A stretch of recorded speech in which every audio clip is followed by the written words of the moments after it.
Hello everyone, this side Priyanshu. मैं स्वागत करता हूं हमारे YouTube channel book your seat now पे। तो आज हम बात करने वाले हैं नीट यूजी एस्पिरेंट्स के लिए। ये वीडियो बहुत इंपॉर्टेंट होने वाली है। जैसे कि थंबनेल देख के आप समझ ही गए होंगे कि ये वीडियो जो है वो नीट नॉन क्वालिफाइड स्टूडेंट्स के लिए है कि अगर वो क्वालिफाई नहीं कर पाए हैं तो उनके पास और क्या कैरियर ऑप्शंस बचते हैं एक्सेप्ट MBBS और अदर PMS लाइक कोर्सेस। क्या वो अब मेडिकल फील्ड में कहाँ कहाँ वो अभी विदाउट नीट एडमिशन ले सकते हैं, या विद नीट जिसमें सिर्फ आपकी नीट मैंडेटरी मांगा गया होता है, जिसमें क्वालिफाई नहीं मांगा गया होता है, वहाँ पर कहाँ कहाँ एडमिशन हो सकता है, और क्या क्या कोर्सेज उनके पास अभी भी अवेलेबल बचते हैं जिससे वो अपने एक ब्राइट फ्यूचर के लिए एड ऑन हो सकें, आगे बढ़ सकें।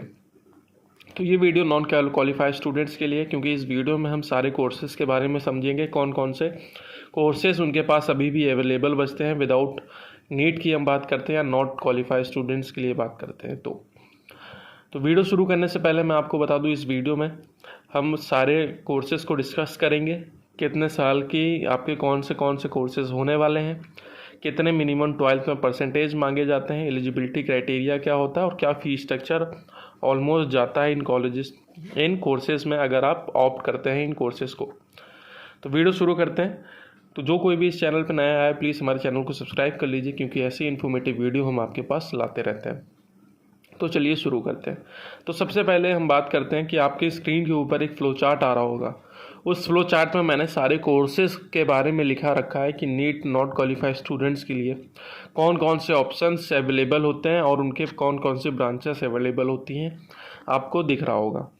जैसे कि उसमें पहले मैंने लिखा हुआ है BHMS और BUMS, क्या ये भी पॉसिबल है।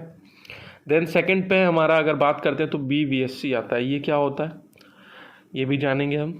देन थर्ड पे फिर हमने नर्सिंग लिखा हुआ है, देन बैचलर लिखा हुआ है, एंड फिफ्थ पे हमारा डिप्लोमा लिखा हुआ है। ये सब क्या है, इस चीज़ों को हम डिटेल में समझेंगे इस वीडियो में।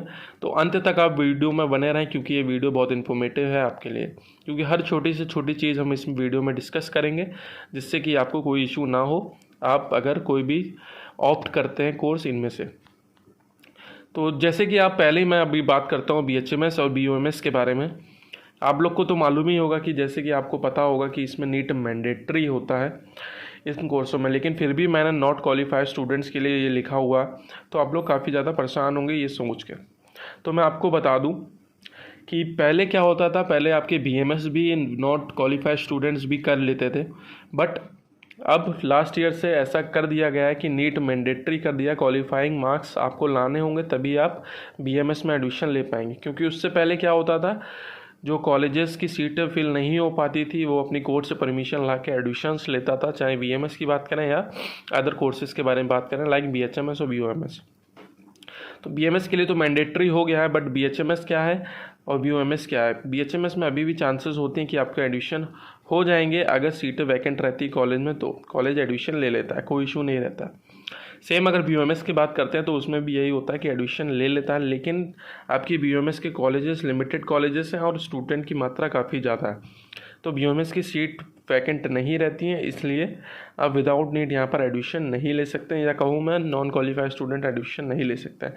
लेकिन अगर कहीं चांसेस रहती हैं, अगर सीट वैकेंट है तो आपकी चांसेस बन जाती है कि आप वहाँ पर एडमिशन ले सकें।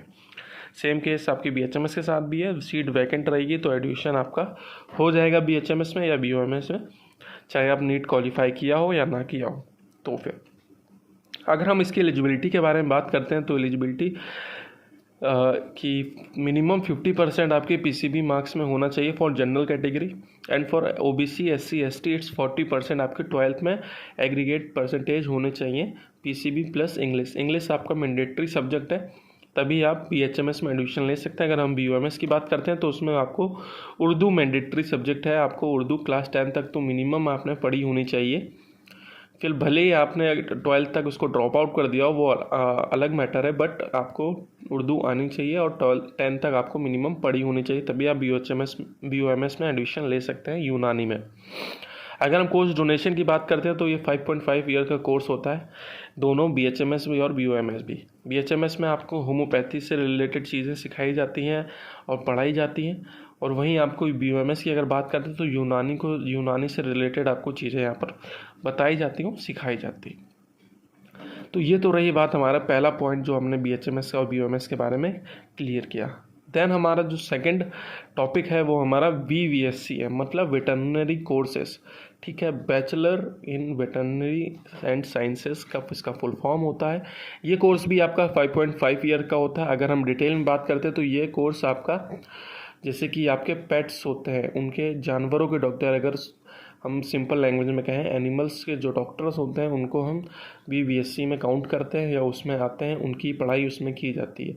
इस समय अगर देखा जाए तो VVSC की भी डिमांड काफ़ी ज़्यादा इंक्रीज़ हो गई अगर लास्ट कुछ सालों से देखा जाए, क्योंकि अब तो हर घर में पेट आपको देखने को मिल जाते हैं। तो VVSC की डिमांड, VVSC डॉक्टर्स की डिमांड काफ़ी ज़्यादा इंक्रीज़ हुई है आने वाले समय में, और आने वाले समय में और भी ज़्यादा इंक्रीज़ हो जाएगी, क्योंकि ये भी बहुत ज़्यादा डिमांडिंग कोर्स बन रहा है इस समय बच्चों के बीच। तो अगर हम इसके कोर्स डोनेशन की बात करते हैं तो ये भी 5.5 ईयर का कोर्स डोनेशन है। इसमें भी आप नॉन क्वालिफाई हैं तब भी आपका एडमिशन हो जाता है। और अब हम इसके अगर परसेंटेज के बारे में बात करते हैं, क्या एलिजिबिलिटी है, तो इसके लिए भी आपकी नीट अपीयर्ड होना मैंडेटरी होता है। इसमें नीट अपीयर होना मैंडेटरी है। अगर मैनेजमेंट की सीट्स आपको मिल जाती है अगर आप नीट अपीयर्ड हैं तो आप आराम से इजीली इसको कर सकते हैं। अगर आप क्वालिफाई हैं तो और भी सस्ते कॉलेजेस आपको मिल जाते हैं, जिसकी फ़ीस आपकी करीबन 1.5 लाख से 2 लाख या 2.5 लाख तक वेरी करती है पर ईयर। अगर हम इसका पैकेज की बात करते हैं तो अगर 2.5 लाख भी फ़ीस है तो 2.5 को अगर हम 5 से इंटू करते हैं तो अप्रॉक्स आपकी 12.5 लाख के अराउंड ये फ़ीस जाती है। और अगर मैनेजमेंट कोटा की सीट्स के बारे में बात करते हैं तो अगर नॉन क्वालिफाई हैं तो उसके लिए आपको करीबन 35 लाख के अराउंड या 40 लाख के अराउंड कॉलेज वेरी करेंगे आपके VVSC के। और अगर हम एलिजिबिलिटी की बात करते हैं तो इसमें भी सेम PCB में 50% आपकी general category and for OBC SC STs 40% आपके होना मैंडेटरी है। ये मैंने फीस स्ट्रक्चर के बारे में बात कर लिया और कोर्स डिटेल के बारे में बात कर ली आपकी VVSC के। नेक्स्ट जो कोर्स हमारा आता है वो हमारा नर्सिंग का आता है। जैसे कि आपको दिख रहा होगा, इसको हमने कैटेगरी वाइज डिवाइड किया रखा है। जो टॉप पे आपका BSc नर्सिंग आता है, देन आपका GNM आता है, देन आपका ANM आता है, देन आपका PB BSc नर्सिंग आता है।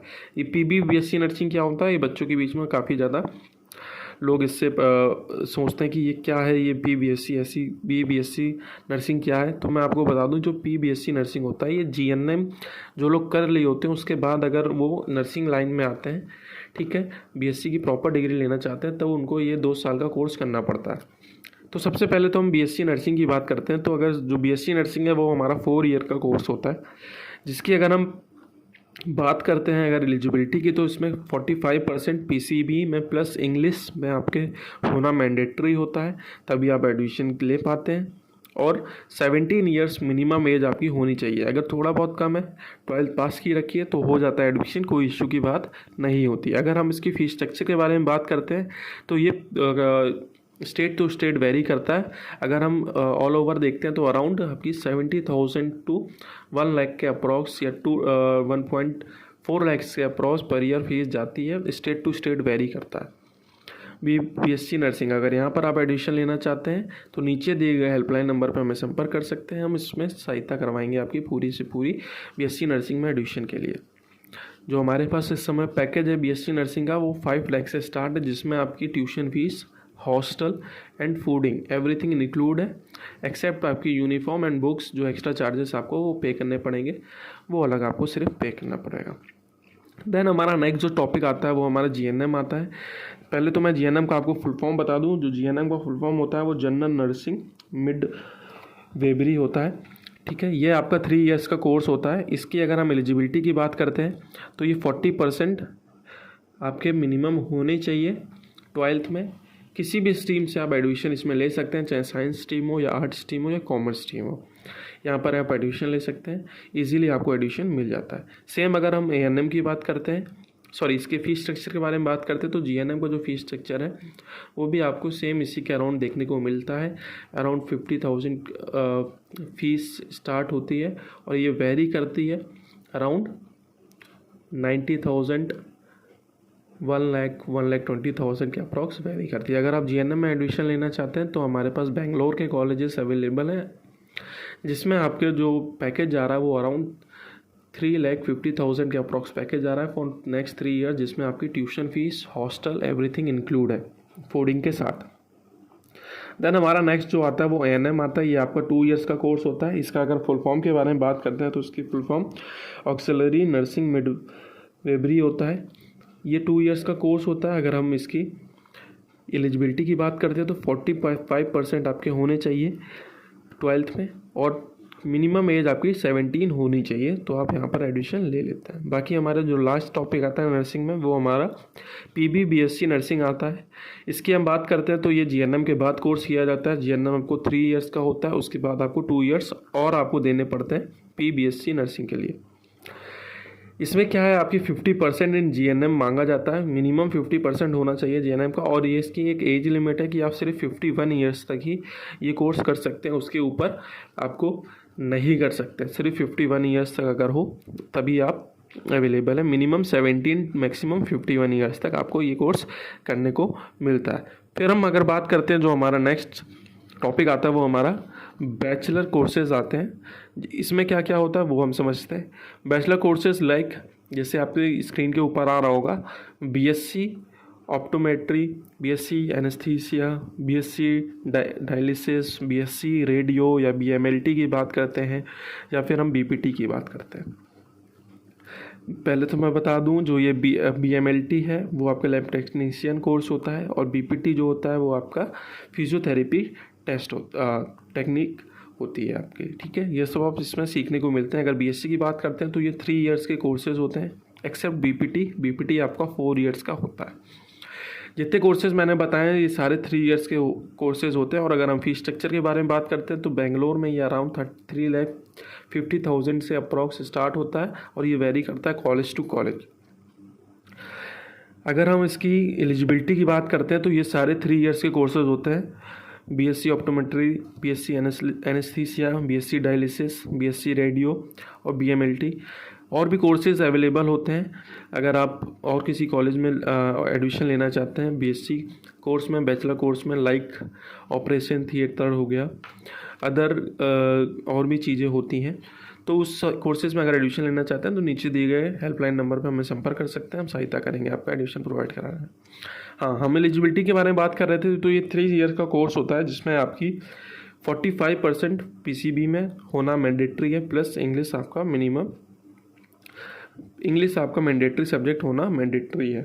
देन अगर हम बात करते हैं आपकी BPT की, तो BPT में आपको 4 ईयर्स का कोर्स होता है। सेम 45% PCB में आपको होना चाहिए परसेंटेज।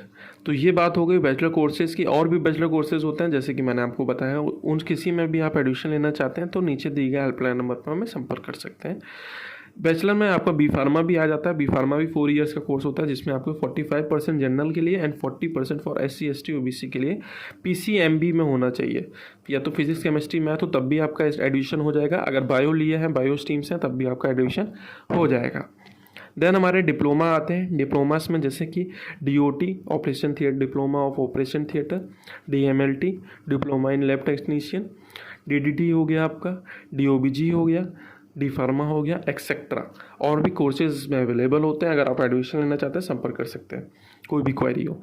तो अगर हम एलिजिबिलिटी की बात करें तो 40% PCB यहाँ पर मैंडेटरी आपको देखने को मिलता है जितने कोर्सेज हैं, except D pharma.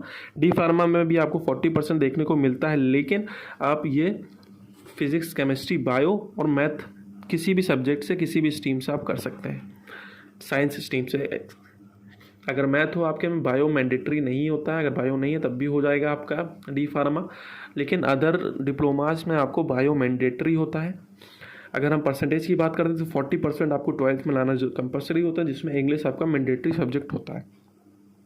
Course donation की बात करते हैं तो 2 ईयर्स के ये कोर्सेज आपको देखने को मिल जाते हैं। अगर आप यहाँ एडमिशन लेना चाहते हैं तो आप ले सकते हैं, अगर आपकी बजट की थोड़ा इशू है तो, क्योंकि ये अगर इन फील्ड में भी आप अगर जाते हैं, जितने भी मैंने आपको फील्ड बताया, तो अच्छा आपको पे आउट यहाँ पर देखने को मिलता है। तो आप इजीली यहाँ पर भी एडमिशन ले सकते हैं। जिस किसी भी कोर्सेज़ में जितने मैंने कोर्सेज़ आपको बताए अभी तक, आप एडमिशन लेना चाहते हैं तो नीचे दिए गए हेल्पलाइन नंबर पर हमें संपर्क कर सकते हैं। हम पूरी सहायता करेंगे आपका एडमिशन प्रोवाइड कराने में।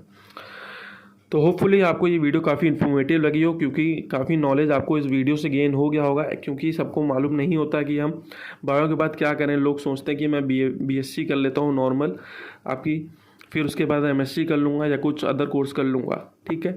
लोगों को ये सारे ऑप्शंस नहीं पता होता है, तो इसलिए मैं ये वीडियोस उन कैंडिडेट्स के लिए लाया हूँ जो इस समय काफ़ी ज़्यादा परेशान होंगे, क्योंकि रिज़ल्ट क्योंकि उनका एग्ज़ाम देने के बाद उनको आंसर की आ गई होगी और उन्होंने देख के मैच कर लिया होगा और उनको एग्रीगेट उनको पता चल गया होगा कि कितने क्या परसेंटेज या कितने क्या मार्क्स उनके आ रहे हैं, वो क्वालिफाई हो सकते हैं या नहीं हो सकते। तो ये वीडियो काफ़ी ज़्यादा इन्फॉर्मेटिव हुई होगी, होप करता हूँ। तो आज की इस वीडियो में बस इतना ही, अलविदा लेना चाहता हूँ। धन्यवाद।